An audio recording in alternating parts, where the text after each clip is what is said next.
Hello.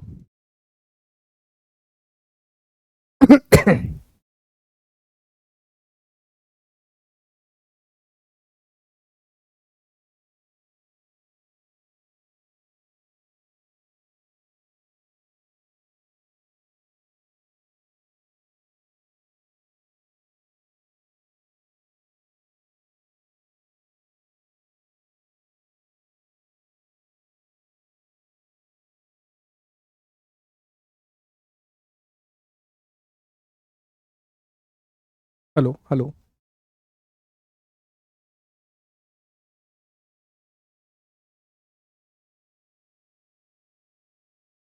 Hello, very good morning all of you. कैसे हैं आप सभी लोग?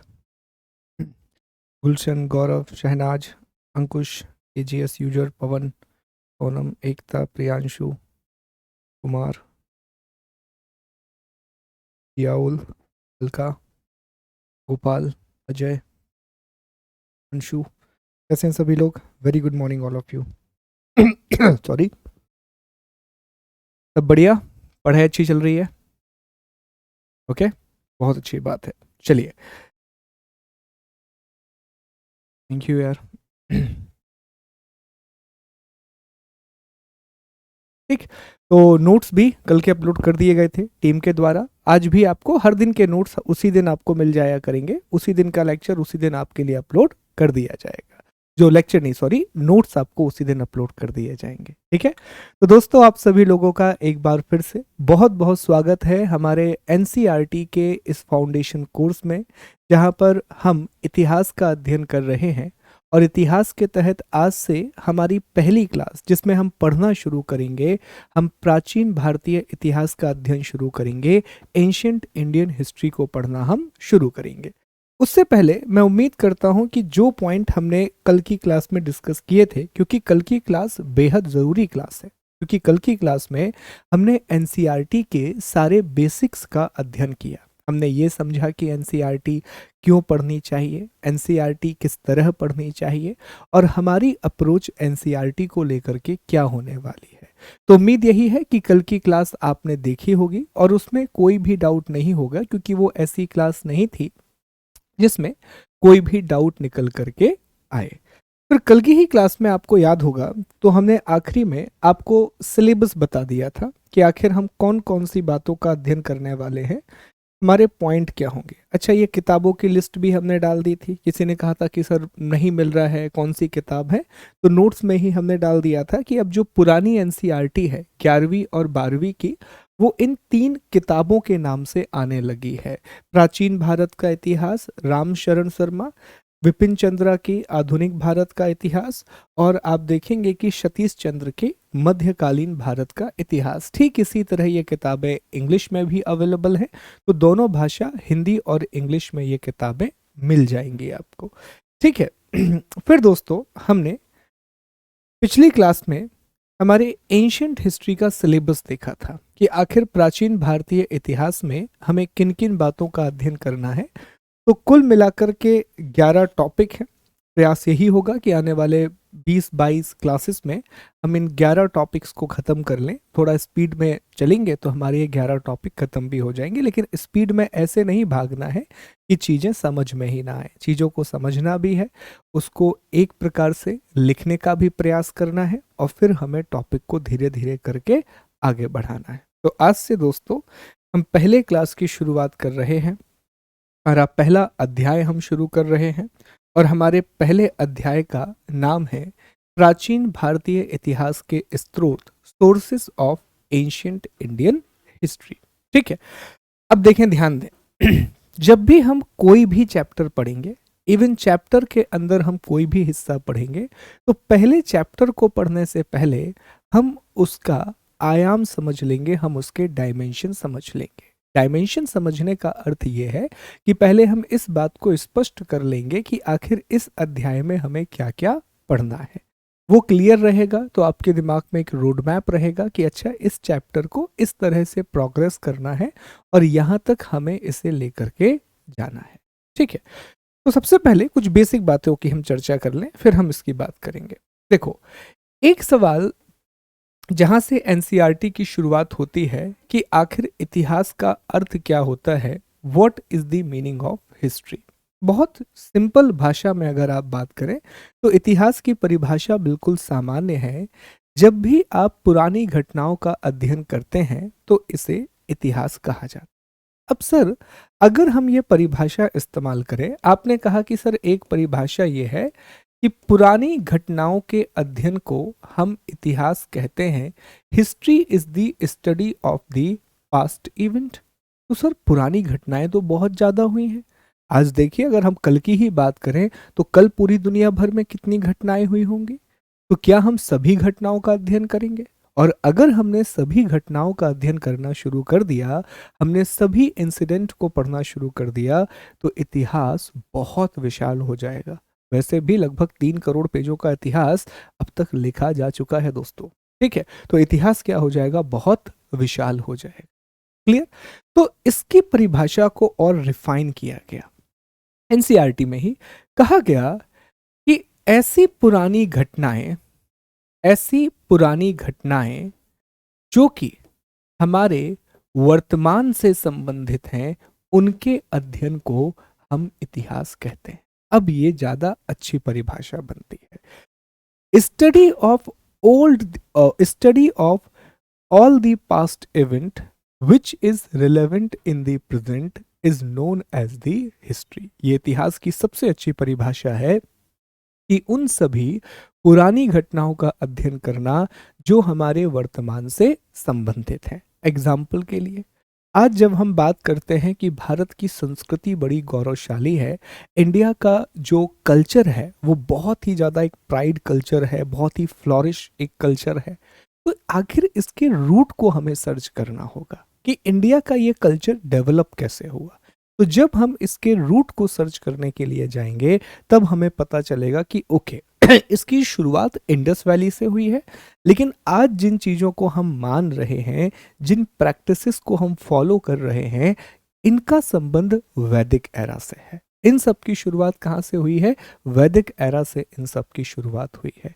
तो इसीलिए हम कहते हैं कि ऐसी पुरानी घटनाओं का अध्ययन जो वर्तमान से संबंधित है, इसी को हम इतिहास कहते हैं। अब एक बहुत अच्छे हिस्टोरियन हुए, उन्होंने एक अलग परिभाषा दी इतिहास को लेकर के। उन्होंने इतिहास को लेकर के ये कहा कि पुरानी घटनाओं का अध्ययन जिससे हम अपने वर्तमान को बेहतर बना सकें। इंग्लिश में डेफिनेशन है, मैंने हिंदी में इसका लूज ट्रांसलेशन किया है। इंग्लिश में बड़ी अच्छी डेफिनेशन है, study of the past to make the present better. This is the definition what I like. ये मुझे बहुत पसंद है परिभाषा, क्योंकि ये सबसे अच्छी परिभाषा है इतिहास की कि इतिहास पुरानी घटनाओं का अध्ययन है जिनसे आप वर्तमान को बेहतर बना सकते हैं। History is the study of past to make the present better. अब काश ये बात सभी लोगों ने समझ ली होती, तो इतिहास के बारे में हम ये नहीं कहते कि हिस्ट्री रिपीट्स itself। इतिहास अपने आप को दोहराता है। एग्जाम्पल के लिए देखिए, अगर हमने इस परिभाषा के अनुसार इतिहास का अध्ययन किया होता तो शायद हमारी हिस्ट्री में बहुत सी चीजें ऐसी हैं जो दोबारा नहीं हुई होती। बहुत अच्छा इसका उदाहरण है first and the second world war. देखिए, पहला विश्व युद्ध जब खत्म हुआ, उसके बाद फिर सेकेंड वर्ल्ड वॉर की शुरुआत हुई। उसका कारण था, सेकेंड वर्ल्ड वॉर का कारण था वो शर्तें जो पहले विश्व युद्ध के द्वारा हारे हुए देशों के ऊपर थोपी गई, विशेष तौर पर जर्मनी के ऊपर जो शर्तें थोपी गई। अगर वो सारी शर्तें जर्मनी के ऊपर नहीं थोपी जाती तो शायद वहां पर इतना ज्यादा रिटेलिएशन नहीं होता, लोग इतने ज्यादा आक्रोशित नहीं होते। तो आज जब भी हम कोशिश करते हैं, हमें ये सिखाया फर्स्ट वर्ल्ड वॉर ने, और सेकेंड वर्ल्ड वॉर जब खत्म हुआ तो उसके बाद किसी भी देश पर एक तरफा शर्तें नहीं सौंपी गई। हालांकि जापान और जर्मनी से कहा गया कि वो सेना नहीं रख सकते, बट फिर भी शर्तें एक तरफा नहीं थी। हमने इतिहास से सीखा, हमने यूनाइटेड नेशन बनाया और कोशिश की कि इस पूरी दुनिया में हम शांति की स्थापना कर सकें, हम पीस को एस्टैब्लिश कर सकें। पर दूसरी बात, हम सब जानते हैं कि युद्ध से कितना नुकसान होता है, पर उसके बाद भी हम इतिहास से नहीं सीखते और लगातार सिर्फ भारत पाकिस्तान के बीच में 4 युद्ध हो चुके हैं। है, पाकिस्तान जैसे देशों को या दूसरे देशों को सीखना चाहिए कि युद्ध किसी भी बात का समाधान नहीं होता, इससे सिर्फ और सिर्फ नुकसान होता है। इसका उदाहरण हमें मिलता है कि अशोक के द्वारा जब आक्रमण किया गया था कलिंग युद्ध पर, तो कहा जाता है कि उसमें लाखों लोगों की मृत्यु हुई थी और अशोक उससे इतने ज्यादा टूट गए थे कि उन्होंने अपनी नीति में बहुत बड़ा परिवर्तन किया। मैं कभी भी हृदय परिवर्तन शब्द का इस्तेमाल नहीं करूंगा, as a student of history हम करेंगे कि अशोक की नीति परिवर्तित हो गई। ठीक है, अशोक ने अपनी पॉलिसी को पूरा का पूरा चेंज कर दिया। तो ये क्या था, एक घटना हुई, लेकिन उसी घटना से हमें आगे और सीखना था, पर वो हमने नहीं की। क्लियर? तो this is what the definition of history, this is what history is. Okay, ये इतिहास है, ये वाली चीज आपको याद रखनी है। क्लियर है? ठीक। अब आगे बढ़े। अब दूसरा सवाल एक और दिमाग में आता है कि सर, इतिहास कितने प्रकार का होता है, और जो भारत का इतिहास है, जो इंडिया की हिस्ट्री है, उसे किन आधारों पर हमने 3 भागों में बांटा है। आप कह देते हैं कि ये प्राचीन भारत है, आप कह रहे हैं मध्यकालीन भारत, आधुनिक भारत। तो एंशियंट, मिडाइवल और मॉडर्न, ये कैसे बांटा है? तो पहले आप ये समझें कि पूरी दुनिया में इतिहास को, पूरी दुनिया में हिस्ट्री को 3 भागों में बांटा गया है। कितने भागों में बांटा गया है दोस्तों? पूरी दुनिया में इतिहास को हमने 3 भागों में बांटा है, या 3 प्रकार की इतिहास होता है। ठीक है, हिस्ट्री के 3 प्रकार होते हैं, समझे? एक बार मैं आपको डायग्राम के थ्रू समझा देता हूँ। ये देखिए, प्री हिस्ट्री, प्रोटो हिस्ट्री और फिर आता है historical period. Pre history, proto history और हिस्टोरिकल पीरियड। ठीक, अब इसको देखें एक बार कि एक होता है प्री, प्री हिस्ट्री, एक होता है प्रोटो, इसे आद्य कहा जाता है, आद्य इतिहास, ये प्रागैतिहासिक काल कहलाता है, प्रागैतिहासिक काल। ठीक है, हिंदी में। और फिर होता है हिस्ट्री, इसे ऐतिहासिक काल कहा जाता है। तो 3 प्रकार से हमने इतिहास का विभाजन कर रखा है। एक है प्री हिस्ट्री, दूसरा है प्रोटो हिस्ट्री और तीसरा है हिस्ट्री, जिसमें आज हम हैं।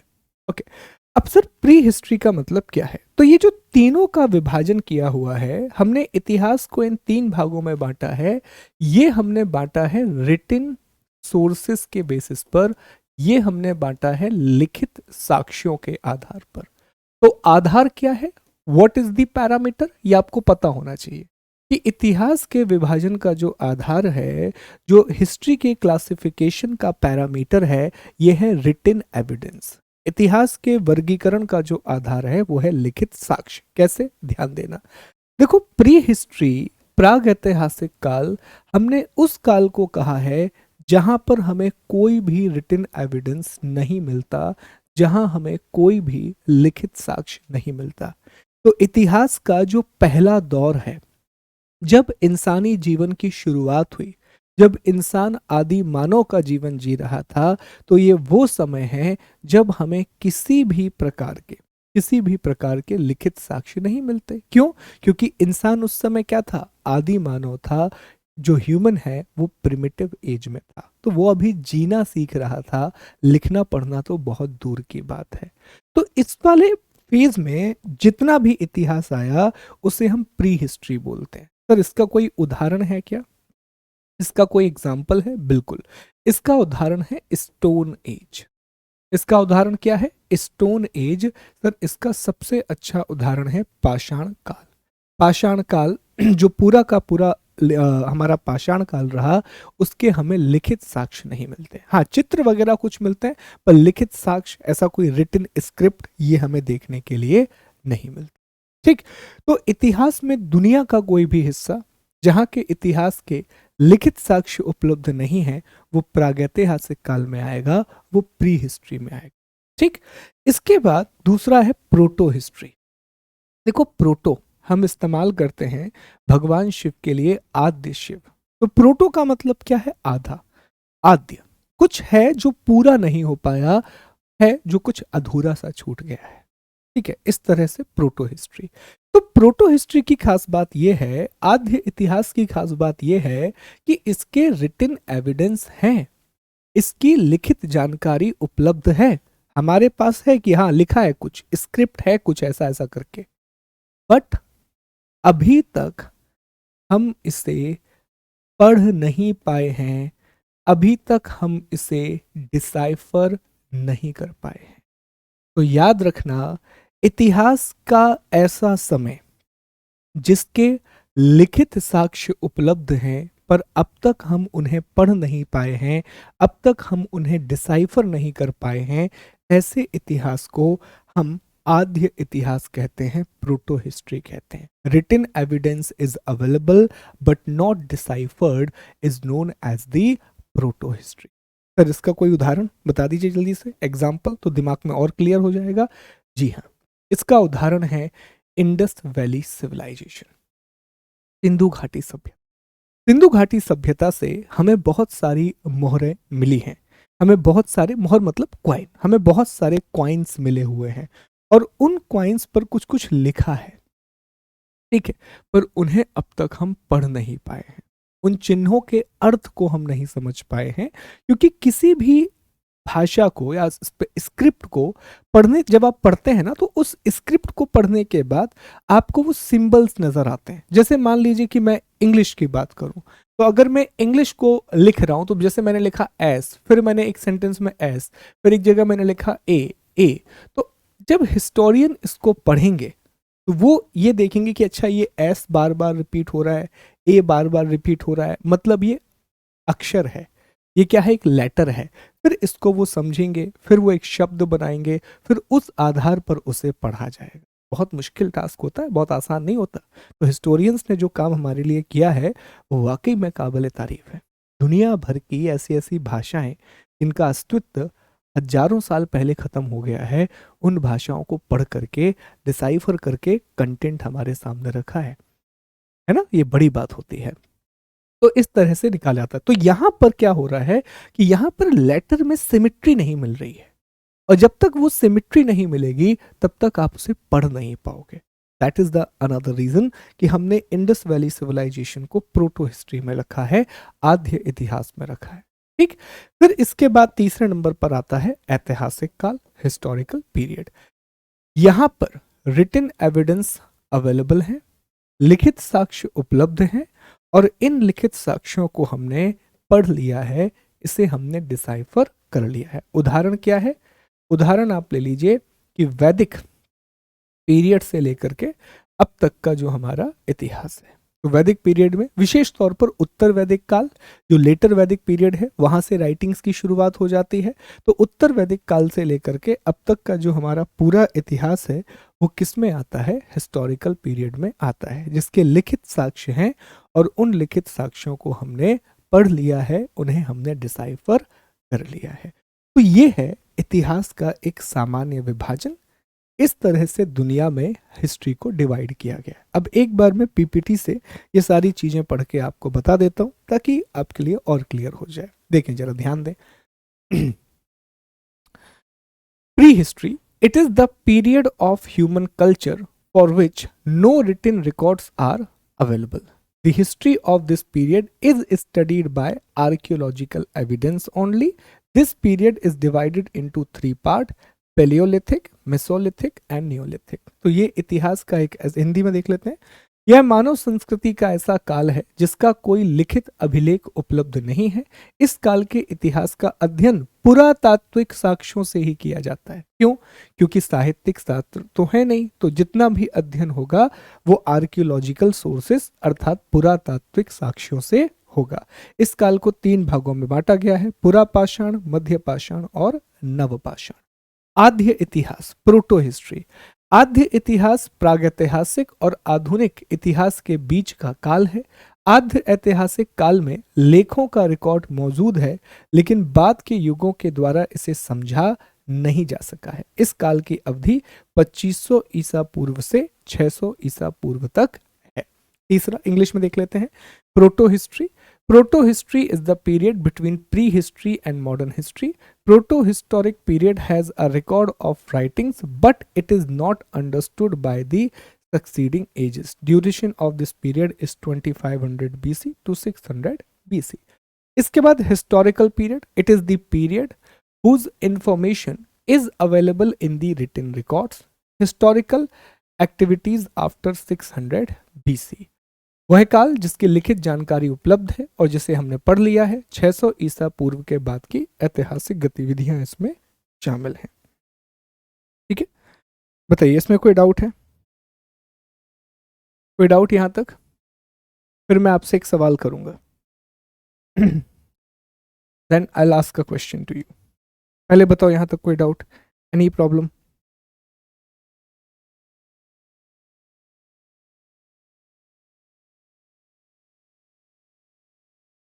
यही तो नोट्स है, बस यही बना लेना आज के बाद।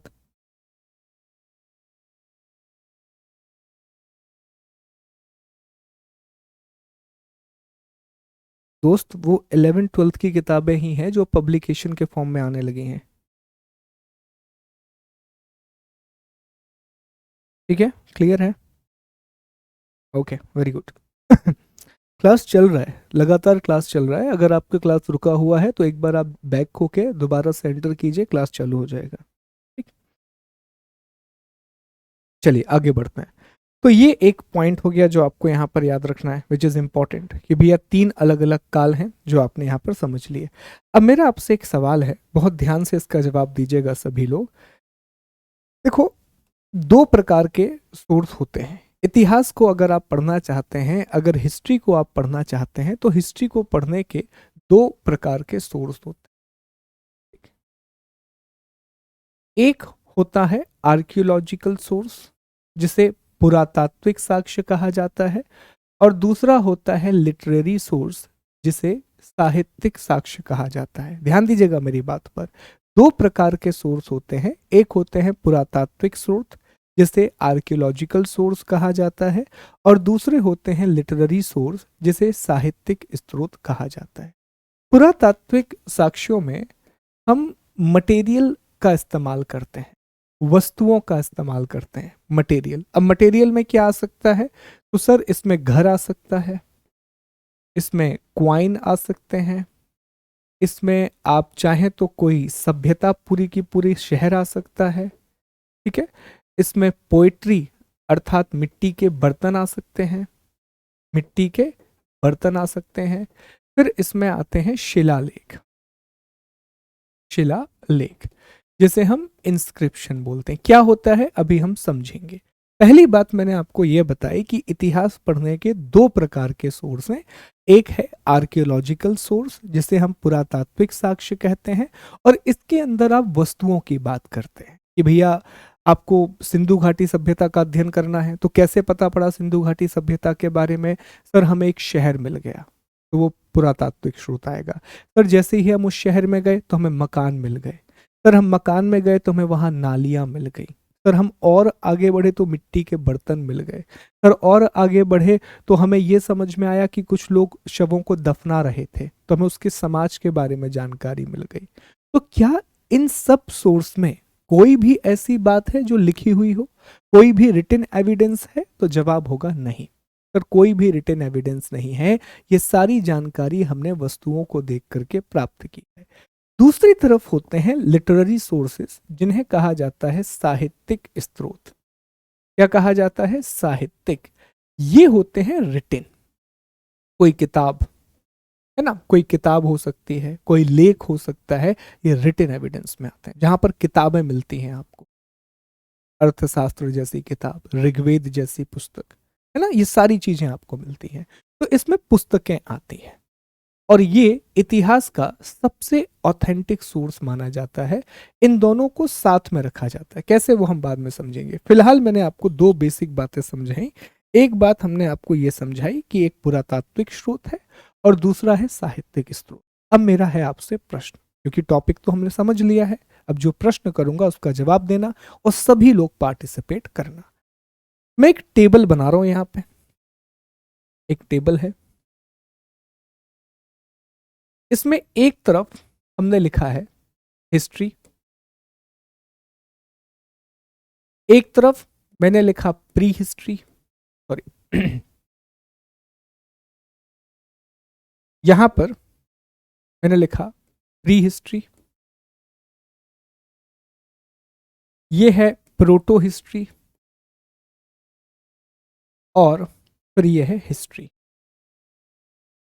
ओके, और दो हमारे पास स्रोत हैं, ये तो हम जान ही गए हैं कि सर दो सोर्स हैं हिस्ट्री के, एक है पुरातात्विक और एक है साहित्यिक। सर एक है आर्कियोलॉजिकल और दूसरा है लिटरेरी। चलो भैया आपका टेस्ट लेते हैं। आप मुझे पहली बात ये बताओ कि जब कोई भी इतिहासकार प्राग इतिहास का अध्ययन करेगा, प्री हिस्ट्री को स्टडी करेगा, तो उसे कौन से सोर्स मिलेंगे? जब एक इतिहासकार गया, उसने कहा कि यार मुझे पाषाण काल का अध्ययन करना है क्योंकि प्री हिस्ट्री में आता है, तो काहे से स्टडी करेगा वो? कौन से सोर्स मिलेंगे ये बताओ, कौन सा सोर्स मिलेगा प्री हिस्ट्री में? कौन सा सोर्स मिलेगा?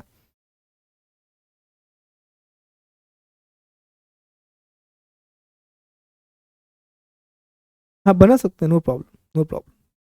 देखो एक बात समझो यार, गाइस गाइस गाइस थोड़ी सी एक बात समझो आप लोग। आप इस बात का ध्यान दें, हमने आपसे क्या कहा है कि क्लास के बाद में आपके कमेंट के लिए समय दूंगा। अब अगर बीच में आप कमेंट करोगे तो देखो मेरा नुकसान कुछ नहीं होगा इससे, क्योंकि मैं बीच में कमेंट लूंगा ही नहीं।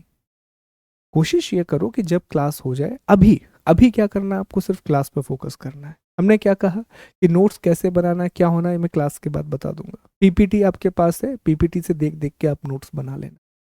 एनसीईआरटी की जो क्लास ये पूरी आपकी होनी है, यहाँ पर आपका पहला उद्देश्य होना चाहिए समझना। इन सब के पीछे मत भागो, क्योंकि जब हायर स्टडीज करोगे तो नोट्स वगैरह सब बनवाए जाएंगे। एनसीईआरटी का कोर्स होता है आपके बेसिक्स को क्लियर करने के लिए। ठीक है, ये कोर्स में मैं क्या कर रहा हूँ, अभी जो चीजें आपने पढ़ी वो 4-5 पेज में लिखी थी, मैंने आपको 15-20 मिनट में समझा दी।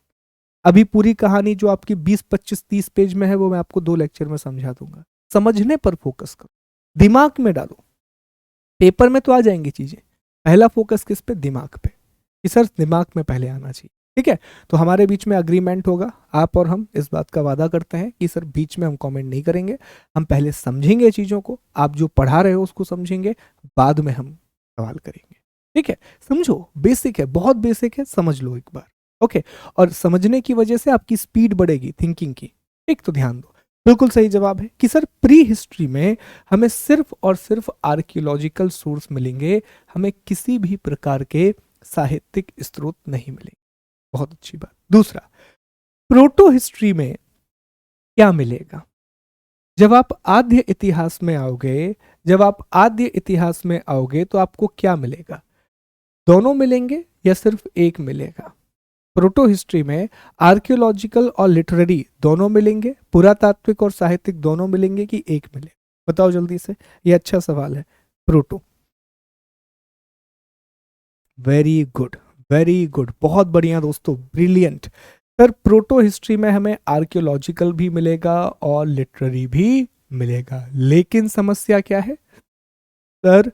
ये जो लिटरली है ये मिलेगा जरूर, लेकिन हम इसे पढ़ नहीं पाए हैं, हम इसे डिसाइफर नहीं कर पाए हैं। ठीक, बहुत बढ़िया बात है।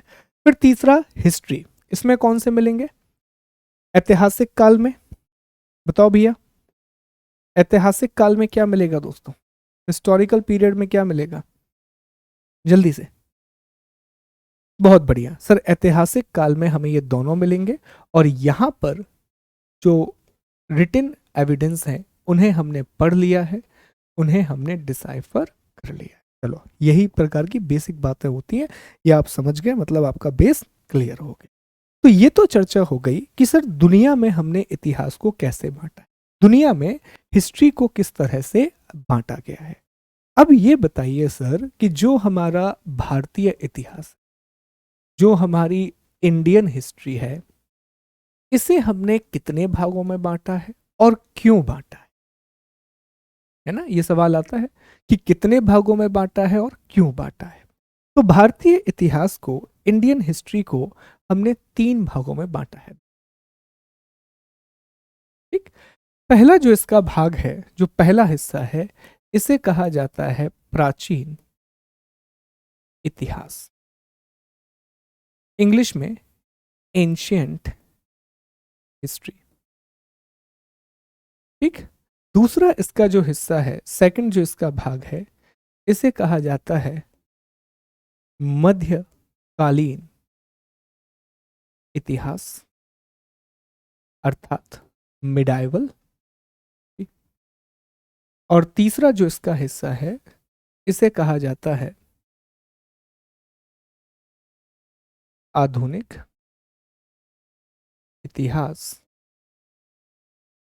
अर्थात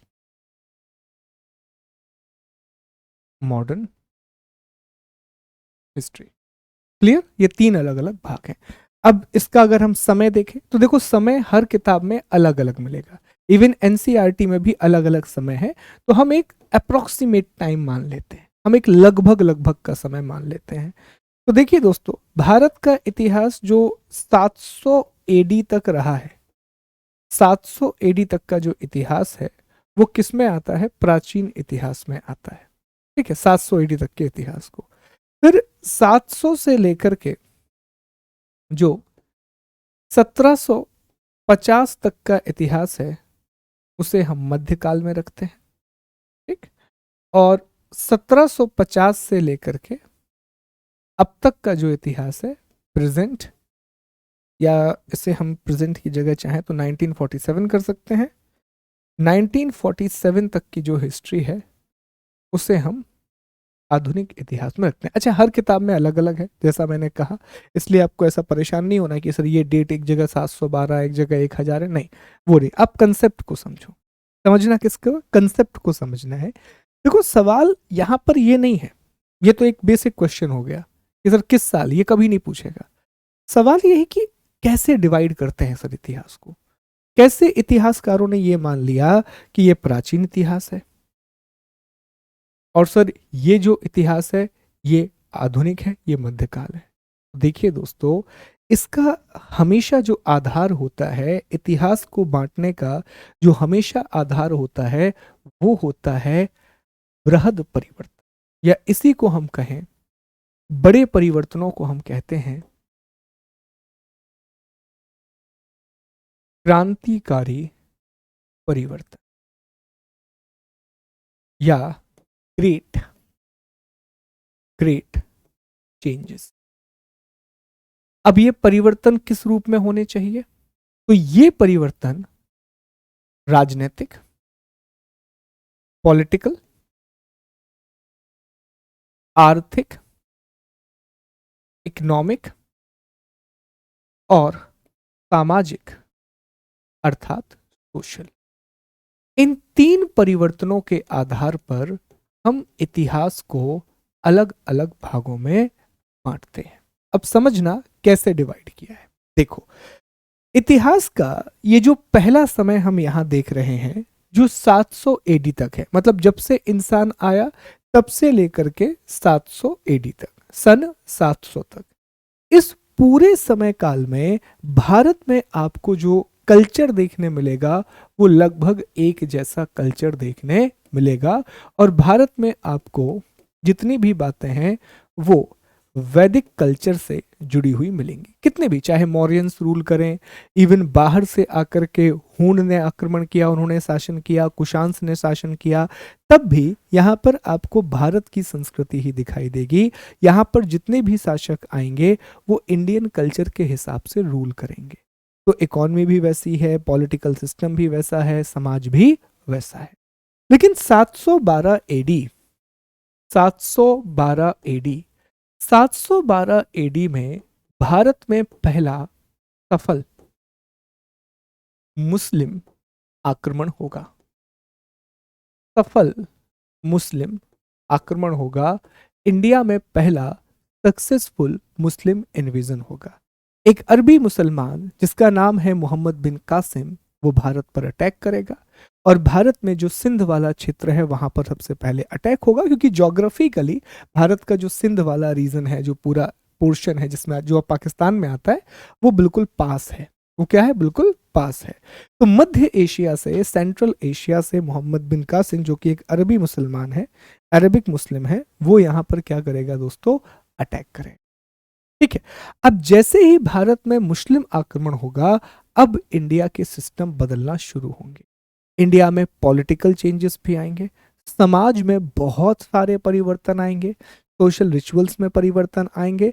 तो ये एक बड़े परिवर्तन का समय था, जब भारत में एक बिल्कुल ही अलग संस्कृति के लोग आएंगे जो इंडिया के सिस्टम को अपने हिसाब से चेंज करेंगे। तो इस पूरे काल में, जिसमें मुख्य रूप से मुस्लिम शासकों ने भारत पर शासन किया है, इंडिया पर रूल किया है, तो हमें एक अलग तरह की संस्कृति देखने के लिए मिली। इसीलिए हमने इसको मध्यकाल बोला। फिर क्या होगा? फिर सर आएगा 1757। कौन सा युद्ध हो गया सर? प्लासी का युद्ध हो गया, बैटल ऑफ प्लासी हो गया। और भारत में एक बिल्कुल ही नए शासन की शुरुआत हुई। मुस्लिम एक बिल्कुल अलग संस्कृति, यूरोपियंस बिल्कुल ही अलग संस्कृति, और भारत में यूरोपीय शासन की शुरुआत होगी। अगर मैं मुख्य रूप से कहूं तो भारत में अंग्रेजी शासन की शुरुआत होगी। और जब अंग्रेजी शासन आया तो इसने हर चीज में आधुनिकता लाने का प्रयास किया। ठीक है। अब ये समाज में भी परिवर्तन लाएंगे, सती जैसे सिस्टम को बंद कर दिया जाएगा, कोशिश की जाएगी रिफॉर्म की। एजुकेशन सबसे बड़ी चीज, एजुकेशन ड्रास्टिकली बदल जाएगा इंडिया का। भारत में आधुनिक विषय की पढ़ाई और जोर शोर से होने लगेगी, ये बहुत बड़ी बात है। इंग्लिश एक नई लैंग्वेज आएगी इंडिया में, शासन की नई पद्धतियां इंडिया में आएंगी, प्रॉपर आपको लॉ देखने मिलेंगे, प्रॉपर लॉ जिसमें एक्ट वगैरह, आपको ये नया सिस्टम देखने मिलेगा कि पार्लियामेंट वगैरह क्या होता है। ठीक है, एमएलए वगैरह, ये सब नए शब्द निकल करके आएंगे। तो यहाँ तो परिवर्तन बहुत बड़े हो गए। तकनीक बन चुकी है, रेलवे का विकास, भाप इंजन का विकास, ये सारी चीजें। तो हमने इसे क्या कहा कि ये आधुनिक इतिहास की शुरुआत है।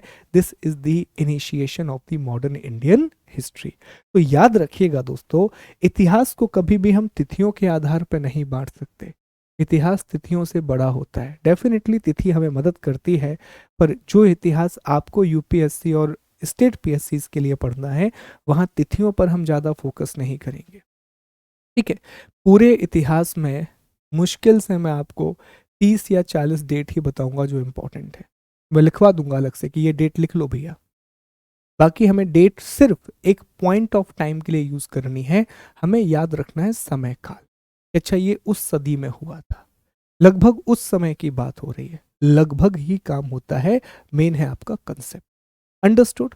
तो हिस्ट्री को we never divide based on the age dates, we divide based on the social, economic and political changes, not changes, great changes, changes on a big or a large scale.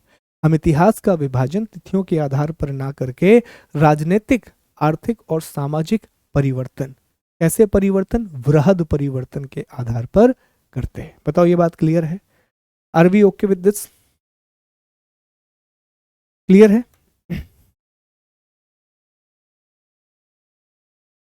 बताइए, यहां तक मेरी बात समझ में आ गई आपको?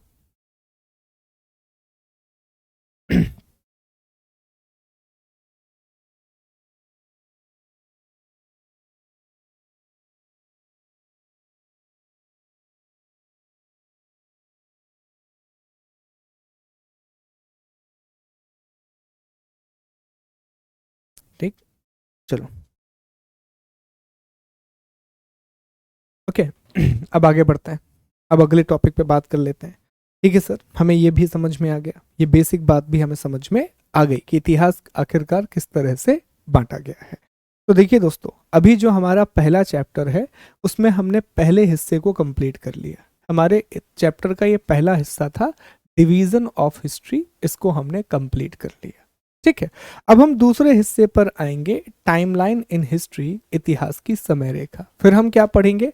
इतिहास के स्रोत, प्राचीन भारतीय इतिहास के स्रोत, और फिर modern historian of ancient India. ये मैं नहीं पढ़ूंगा, ये आप खुद पढ़ेंगे, this is for your reading.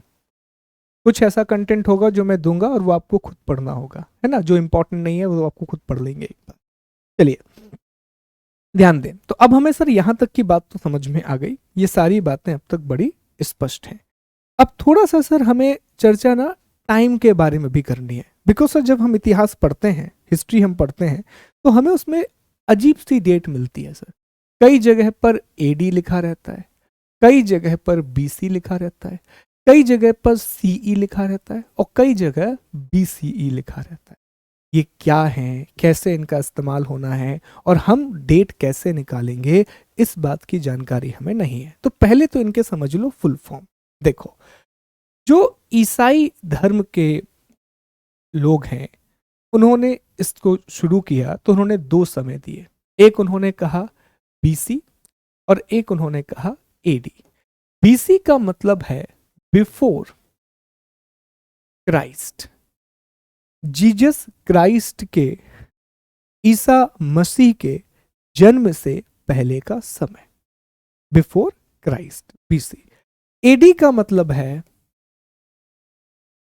I know Duminy, I know Duminy, Jesus के जन्म के बाद का समय, time after the birth of Jesus Christ. तो हमेशा से यही चलते रहा।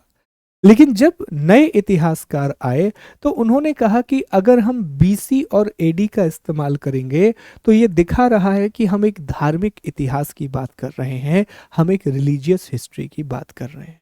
तो उन्होंने, जो नए इतिहासकार थे जिन्हें कहा गया धर्म निरपेक्ष इतिहासकार, जिन्हें कहा गया सेक्युलर हिस्टोरियन, उन्होंने दो नए शब्द दिए। उन्होंने कहा हम बीसी की जगह यूज करेंगे बीसीई और इसका नाम होगा बिफोर, बिफोर कॉमन एरा। तो है वही चीज, है वही। बीसी को इन्होंने क्या नाम दिया, बीसीई, बिफोर कॉमन एरा, और कहा कि जो एडी है इसे हम यूज करेंगे सीई अर्थात कॉमन एरा। तो आप बहुत से इतिहासकार देखेंगे, they do not use AD, they do not use BC, instead of BC they are using BCE and instead of AD they are using CE। आज के जो आधुनिक इतिहासकार हैं उनको आप देखेंगे तो वो BC की जगह BCE का इस्तेमाल करते हैं और AD अर्थात एनो डोमिनी की जगह CE अर्थात कॉमन एरा शब्द का इस्तेमाल करते हैं। ठीक है सर, ये तो हमें समझ में आ गया कि ये क्या है, इनके फुल फॉर्म तो समझ में आ गए, ये हमें क्लियर है ये वाला पॉइंट। लेकिन ये बताएं कि इनका अर्थ क्या है, कैसे हम निकालते हैं, कैलकुलेशन कैसे करते हैं, इस बारे में थोड़ी चर्चा की जाए सर। ठीक है, आइए इस बारे में चर्चा करते हैं। तो ये मान लीजिए कि एक समय रेखा है, याद है 9वीं 10वीं में हम ये बनाया करते थे एक लाइन, ये है एक समय रेखा, ये क्या है, एक टाइम लाइन है। इस समय रेखा में मैंने एक बिंदु बनाया है यहां, और इस बिंदु को मैंने नाम दिया है जीरो, जीरो। ईसाई धर्म में इसे कहा जाता है कि ये वो समय है जब ईसा मसीह का जन्म हुआ। क्रिश्चियनिटी में कहा जाता है कि जीरो का अर्थ है वो समय जब ईसा मसीह का जन्म हुआ। ठीक है, जीसस क्राइस्ट का बर्थ हुआ। तो देखो दोस्तों, अभी हम कहां पर हैं, अभी तो दोस्तों हम यहां हैं 2023, हम यहां पर हैं। ठीक है, याद रखना ईसा मसीह के जन्म के बाद जितना भी समय है इसे एडी कहा जाता है, और ईसा मसीह के जन्म के पहले जितना भी समय है उसे बीसी कहा जाता है। और आधुनिक इतिहासकार एडी की जगह इसे सीई कहते हैं और बीसी की जगह इसे बीसीई कहते हैं। अब सवाल यह पैदा होता है कि सर हम इसे कैलकुलेट कैसे करेंगे। हमारा दिमाग खराब, स्पेशली जब मैं इतिहास पढ़ता था बचपन में, तो मेरा दिमाग खराब यहां पर होता था। कैसे, एक डेट लिखी जिसमें लिखा है 500 बीसी और एक डेट लिखी जिसमें लिखा है 500 एडी। अब मैं परेशान कि दोनों में अंतर क्या है, 500 500 तो है, क्या क्या अंतर ही क्या है दोनों में। तो बाद में हमारे शिक्षक ने बताया कि देखो बेटा, अगर कहीं पर भी लिखा हो 500 बीसी 500 बीसी। तो हमेशा क्या करो, जिस साल में आप हो उसमें इसको जोड़ दो। तो ये उतने साल पहले की बात हो रही है, मतलब 2523 साल पहले की बात हो रही है। रफली एक साल कम आ जाएगा क्योंकि इस साल में हम हैं, तो एक साल और कम कर दो, लेकिन ठीक है, हमें तो बेसिक आइडिया रखना है कि इसका मतलब क्या है कि ये 2500 साल पहले। तो जैसे ही आप ये शब्द पढ़ोगे इतिहास में, अभी यही शब्द पढ़ना है कि सिंधु घाटी सभ्यता 2500 बीसी, जैसे ही आपने कहा कि इंडस वैली सिविलाइजेशन 2500 बीसी में थी, तो इसका अर्थ क्या हुआ कि भैया 2500 बीसी, और हम अभी कहां पर हैं सर, हम 2023 में हैं। कहां पर हैं, 2023 में, तो जोड़ दो। तो लगभग हम बात कर रहे हैं 4500 साल पुरानी, मतलब सिंधु घाटी सभ्यता 4500 साल पुरानी। ठीक है, तो ये आप याद रखना, बीसी जब भी ये शब्द आए तो आप तो सिंपल ये काम करना, चीजों को ऐड करते जाना। ठीक है, अब बीसी चलता कैसे है ये समझ लो जरा, कि सर बीसी चलेगा कैसे। तो देखो, बीसी चलने का एक तरीका ये है, ये फिर से वापस मैं टाइमलाइन बना देता हूं, कि यहां पर होगा, जैसे मान लो कि ये है 2500 बीसी, तो यहां पर कहीं होगा 2400, यहां पर हो जाएगा मान लो 10, यहां पर हो जाएगा 8, यहां पर मान लो 1, तो ऐसे चलता है। तो जैसे जैसे बीसी में संख्या कम होगी, आप मानना कि आप एडी की ओर आगे आ रहे हो। जैसे सिंधु घाटी सभ्यता कहेगा 2500 बीसी, फिर जैसे आप आगे आओगे वैदिक सभ्यता कहेगा 600 बीसी, इसका मतलब आप पास में आ रहे हो। एडी सिंपल चलता है, 1 2 3, ये 1 हो गया, ये 10 हो गया, 500 हो गया, 1000 हो गया, यहाँ 1500 हो गया। ठीक है, ये एडी। तो बीसी के लिए हमेशा क्या करोगे, जो साल चल रहा है उसमें उस साल को जोड़ दो, आपको बीसी की वैल्यू मिल जाएगी। एडी, जैसे किसी ने कहा कि सर 500 एडी, तो कुछ मत करो, आप जहां हो, कहां पर हो, 2023 में, इसमें से 500 घटा दो, तो लगभग कितना आ गया, 1500। लगभग 23 को हम कैलकुलेट नहीं कर रहे हैं, तो लगभग 1500 साल पुरानी बात हो रही। अंडरस्टूड। तो ये वाला पॉइंट आपको याद रखना है कि एडी बीसी इन शब्दों का इस्तेमाल हम किस रूप में करते हैं, ये देख लो। Zero, birth of Jesus Christ, ये लिखा हुआ है।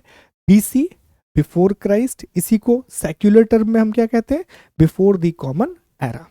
एडी, एनो डोमिनी, इसी को हम सेक्युलर टर्म में क्या कहते हैं, कॉमन एरा। क्या कहते हैं, कॉमन एरा कहते हैं। ठीक, बताओ इसमें कोई डाउट है, any problem?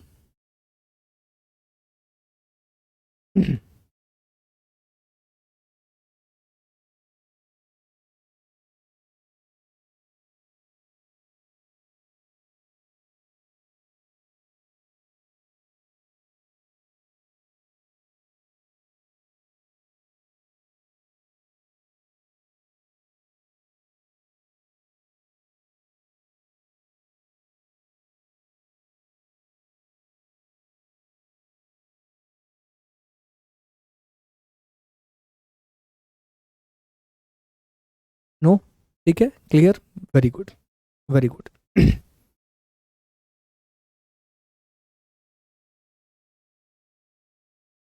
How find AD, simple है ना यार, एडी को फाइंड करने के लिए आपको जोड़ना ही तो है ना, इसे घटा दीजिए एडी के लिए। जैसे किसी ने कहा कि भैया 200 एडी, तो अभी हम कहाँ पर हैं, 2023, इसमें से 200 घटा दो, तो लगभग इसको 2000 मान लो अगर अपन, तो कितने साल पुरानी बात हो रही है, 1800 साल पुरानी बात हो रही है। कितने साल पुरानी बात हो रही है, लगभग 1800 साल पुरानी बात हो रही है। तो ऐसे फिर आप कैलकुलेट कर सकते हो। ठीक है, ओके। देखो ध्यान दो, मैं फिर से बता रहा हूँ कि अभी भी कुछ लोग हैं जो कमेंट वमेंट करने में लगे रहते हैं, जब मैं पढ़ा रहा हूँ तब भी मत करो, आप सिर्फ अपना नुकसान कर रहे हो।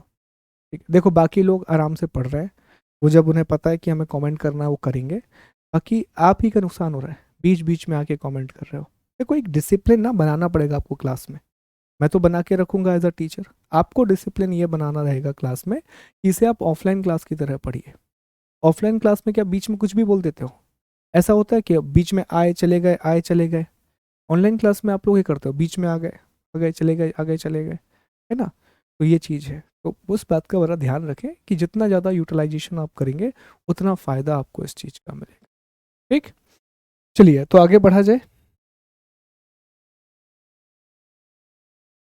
उसको कैलकुलेट करने की जरूरत ही नहीं है, अभी की बात हो रही है तो हम इसी साल में हैं, 2023 में।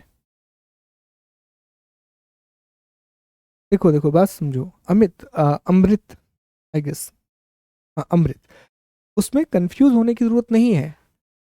बीसी को हम बीसीई भी बोलते हैं और एडी को हम सीई भी बोलते हैं, तो नाम है। जैसे मान लीजिए कि हमारे गांव में अलग अलग नाम है, कि जैसे मान लो कि एक व्यक्ति का नाम है कुछ भी एक नाम रख लो, कि किसी का नाम है रमेश, तो उसके घर का नाम हल्का हो जाता था, हल्का, कुछ भी ऐसे हमारे नाम हो जाते थे, तो रमेश कह दो, हल्का कह दो, बात एक ही है। ठीक है। हमारे एक सामने दोस्त रहते हैं, उनका नाम है नीरज, ठीक है, भैया है, लेकिन उनको सब बचपन से हल्लू कह रहे हैं, तो उनका नाम हल्लू चलता है, उनको हल्लू कहता है। तो ऐसी यह कहानी है भैया, बात वही है। चाहे आप बीसी कह लो, बिफोर क्राइस्ट, चाहे आप बीसीई कह लो, बिफोर कॉमन एरा, चाहे यहाँ आप एनो डोमिनी कह लो, चाहे आप कॉमन एरा कह लो, बात एक ही है। तो इस तरह से नाम बदल जाते हैं भैया। ठीक, चलो आगे बढ़ते हैं। ओके, चलिए आगे बढ़े, अगले पॉइंट पर आते हैं। नेक्स्ट पॉइंट, 2 पॉइंट हमने अपने टॉपिक के कवर कर लिए। हमने इतिहास का विभाजन भी समझ लिया, हमने इतिहास की समय रेखा को भी समझ लिया। अब हमें पढ़ना है इतिहास के स्रोत, सोर्सेस ऑफ हिस्ट्री। तो अब हम क्या पढ़ेंगे, सोर्सेस ऑफ हिस्ट्री पढ़ेंगे।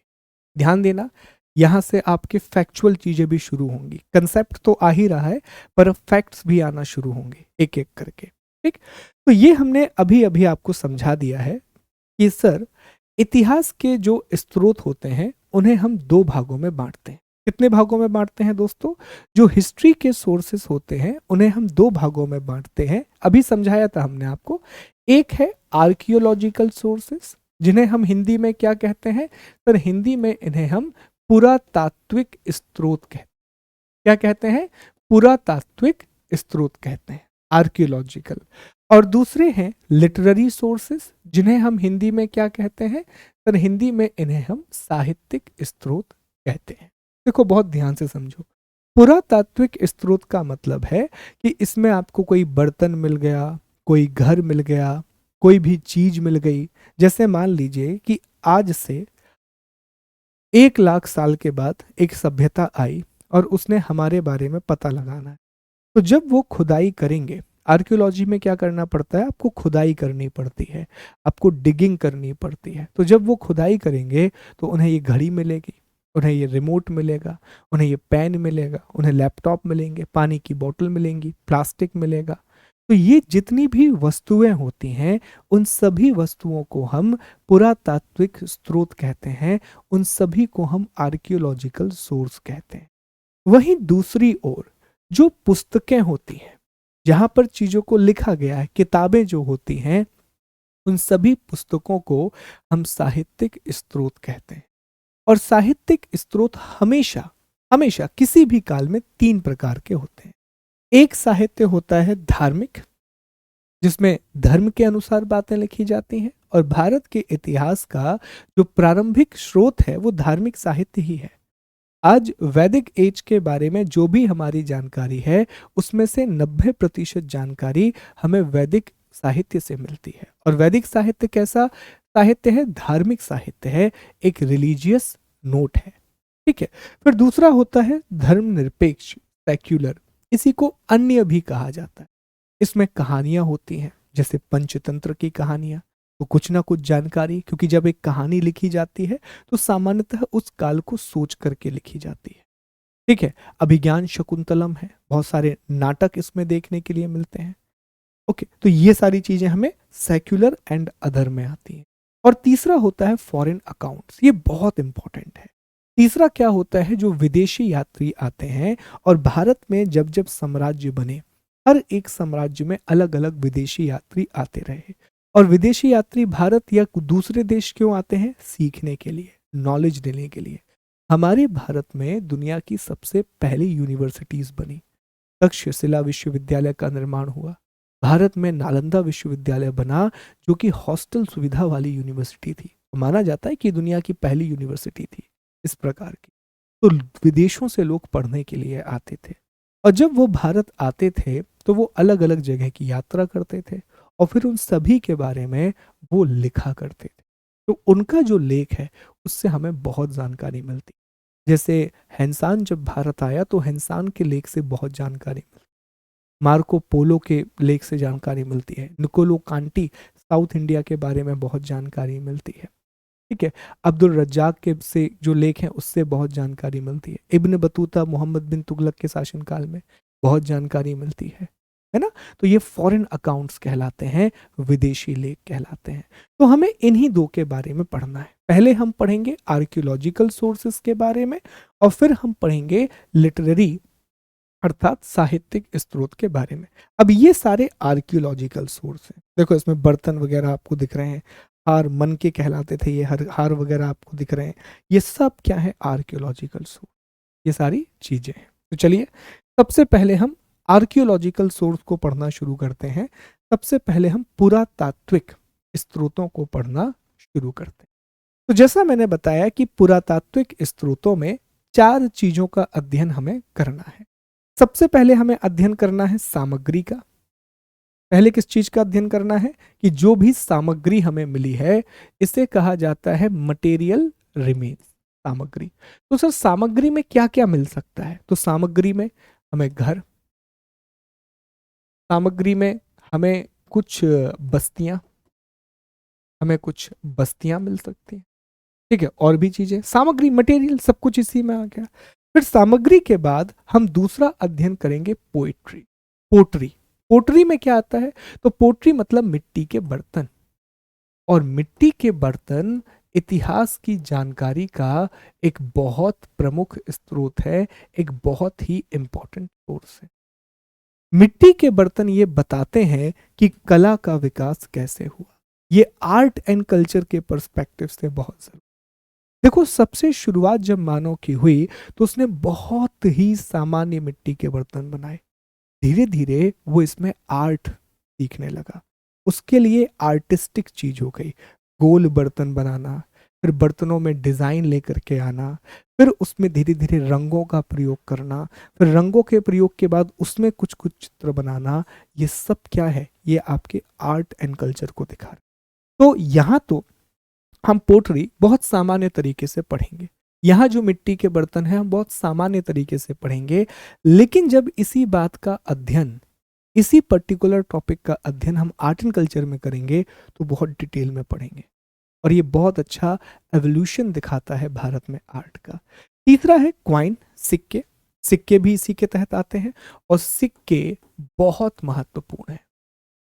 क्वाइन हमें किसी भी सभ्यता की या किसी भी साम्राज्य की आर्थिक स्थिति के बारे में बताते हैं, इकोनॉमिक कंडीशन के बारे में बताते हैं। कोई ऐसी सभ्यता जहां पर सोने के सिक्के ज्यादा चल रहे हैं वो बताता है कि यहाँ की आर्थिक स्थिति बहुत अच्छी थी, यहाँ की इकोनॉमिक कंडीशन बहुत ज्यादा अच्छी थी।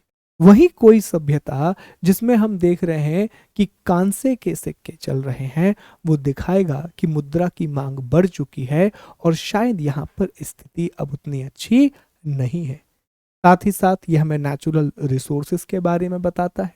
अगर किसी क्षेत्र में बहुत ज्यादा चांदी है तो बट नेचुरल सी बात है कि वहां चांदी के सिक्के चलेंगे, लेकिन ऐसे क्षेत्र जहां पर चांदी नहीं वहां चांदी के सिक्के चल रहे हैं, इसका मतलब हम आयात करने लगे थे, हम इंपोर्ट एक्सपोर्ट करने लगे। तो ये इंपोर्ट एक्सपोर्ट के बारे में भी हमें बताता है क्वाइंस, है ना। तो natural resources, type of economy, inflation. अगर सिक्के बहुत बड़ी मात्रा में प्राप्त हुए, बहुत बड़ी मात्रा में, मोहम्मद बिन तुगलक के शासनकाल जैसे, तो इसका मतलब इन्फ्लेशन आ चुका। ठीक है, महंगाई बहुत बढ़ चुकी थी। तो ये सारी चीजें हमें देखने के लिए मिलती हैं। फिर इसके बाद होते हैं inscription. They are very very much important. इसे हम अभिलेख कहते हैं, शिलालेख, माफ कीजिए, इसे हम हिंदी में क्या कहते हैं? शिलालेख कहते हैं, शिलालेख। शिलालेख, इंस्क्रिप्शन। इंस्क्रिप्शन जैसा आप इमेज में देख सकते हैं, हर जगह मैं इमेज लगा रहा हूँ, बहुत सारी इमेजेस रहेंगी पूरी इतिहास में। इमेजेस इतनी कि आपको हर चीज समझ में आए कि इमेजिन होना चाहिए कि क्या है। देखो इंस्क्रिप्शन का मतलब यह हुआ कि पुराने समय में जब हमने सीख लिया कुछ कुछ लिखना, तो पहले लेखन के लिए पेपर वगैरह तो था नहीं, तो सबसे पहले माना जाता है कि जो लेखन की शुरुआत हुई, सबसे पहले जो हमने लिखना शुरू किया, जो हमने राइटिंग प्रैक्टिसेस शुरू की, वो हमने किसी भी पत्थर पे लिखना शुरू किया। पत्थर। तो जो भी चीजें हमने पत्थर पर लिखी वो आज शिलालेख कहलाते हैं, उसे रॉक इंस्क्रिप्शन कहा जाता है। फिर हमने कुछ चीजें जब सिक्के बनाए, तो हमने सिक्कों पर भी कुछ लिखना शुरू कर दिया। ठीक है। फिर जब हमें धातु के बारे में पता चल गया, तो हमने धातु पर लिखना शुरू कर दिया। हमने जाकर के अलग से, फिर हम अलग से संगमरमर की जानकारी मिली, तो आज भी हम संगमरमर पर लिख रहे हैं, आज भी हम मार्बल पर लिख रहे हैं।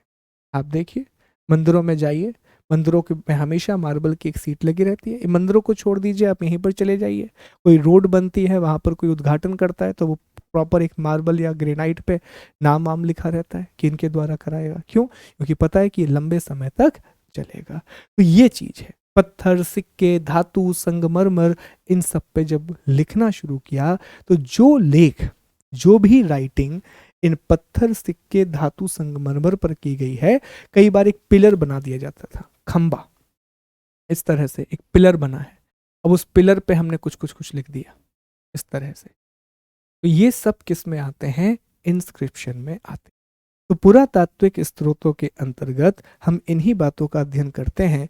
आर्कियोलॉजिकल सोर्सेस के अंतर्गत हम किसका अध्ययन करते हैं? Building, house, pottery, seal, coin, monument, writing and painting on the stone wall, tool, jewellery, bones, left over pieces of metal and other. पुरातात्विक साक्ष्यों के अंतर्गत हम इमारत, घर, मिट्टी के बर्तन, मुहर, सिक्के, स्मारक, पत्थरों या दीवारों पर लिखे गए लेख और पेंटिंग, भीमबेटिका की पेंटिंग, उपकरण, आभूषण, हड्डियां, बचे हुए टुकड़े, धातुओं के टुकड़े और अन्य कलाकृतियों का अध्ययन करते हैं। इन चीजों को हम स्टडी करते हैं।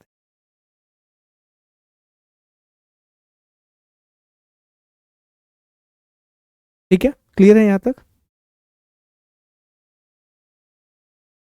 बताइए जल्दी से।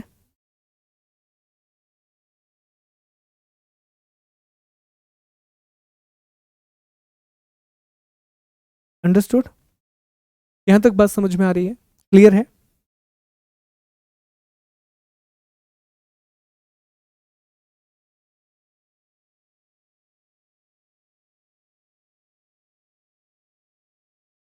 तो फिर आप उसे अगर लिपि पढ़ ली है तो वो ऐतिहासिक काल में आ जाएगा।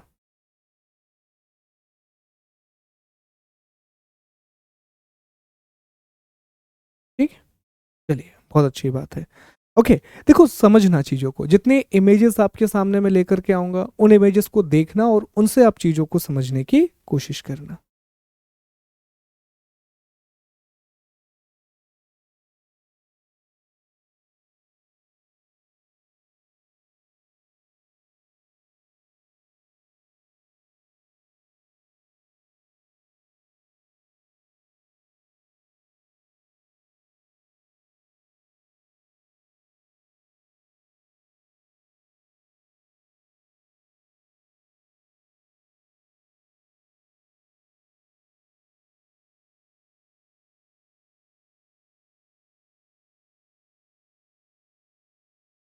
केजीएस यूजर, क्या आप पहली क्लास में थे जब मैंने आपको बताया था कि हम क्लास वाइज हिस्ट्री क्यों नहीं पढ़ा सकते? अभिलेख के बारे में अभी चर्चा करेंगे। ठीक है। नहीं नहीं नहीं, क्योंकि ईशा का अच्छा क्वेश्चन है कि सर इंस्क्रिप्शन में तो लिखा हुआ है, जो शिलालेख हैं उसमें तो लिखा हुआ है, तो ये हमें साहित्यिक स्रोत में क्यों नहीं रखते? देखो, साहित्यिक स्रोतों में जैसा मैंने कहा कि हम पुस्तकों को रखते हैं, बुक। तो चूंकि ये राइटिंग जो है वो बुक के फॉर्म में नहीं है, इसीलिए हम उसको पुरातात्विक में रखते हैं, ना कि साहित्यिक में। ठीक है।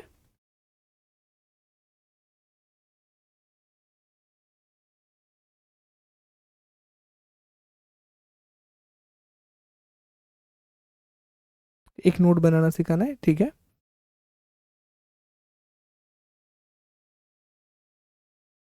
नहीं, पूरे देश में देखो, उस समय ना देश वाला कंसेप्ट नहीं था।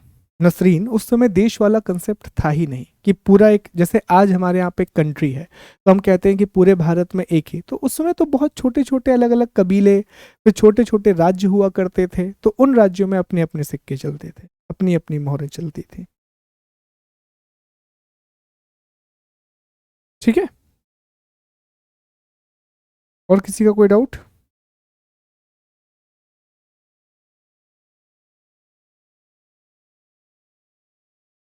देखो ये जो प्रश्न आ रहे हैं ना कि सर बुक लेना कि नहीं लेना, ये मैंने कहा था ना कि पहली क्लास में हमने क्लियर किया ये सब कुछ।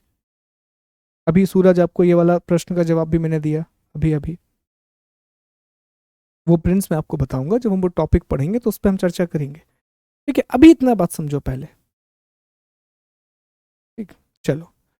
तो ये दोस्तों आपके स्रोत हैं। अब कल की क्लास में हम इन सभी के बारे में पढ़ेंगे। हम मटेरियल रिमेन्स के बारे में पढ़ेंगे, हम मिट्टी के बर्तनों के बारे में पढ़ेंगे, सिक्कों के बारे में पढ़ेंगे और शिलालेख। और जैसा आपका डाउट है कि सर शिलालेख और अभिलेख में क्या अंतर होता है, इंस्क्रिप्शन और रॉक एडिक्ट में क्या अंतर होता है, वो भी कल क्लियर होगा। ठीक है, तो पीपीटी आपको दे दी जाएगी, पीपीटी आप एक बार देख लीजिएगा, वहां से अगर आपको चीज़ों को नोट डाउन करना है तो आप चीज़ों को नोट डाउन भी कर सकते हैं। ठीक, तो कल आपसे मुलाकात होगी, इसी समय पर हम दोबारा मिलेंगे। अपना ख्याल रखिए।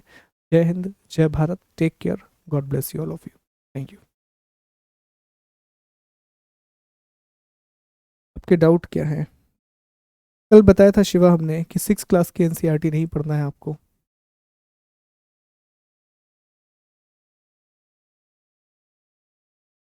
अब देखो, अभी अभी जब हम पढ़ेंगे तो पांडुलिपि की चर्चा भी करेंगे।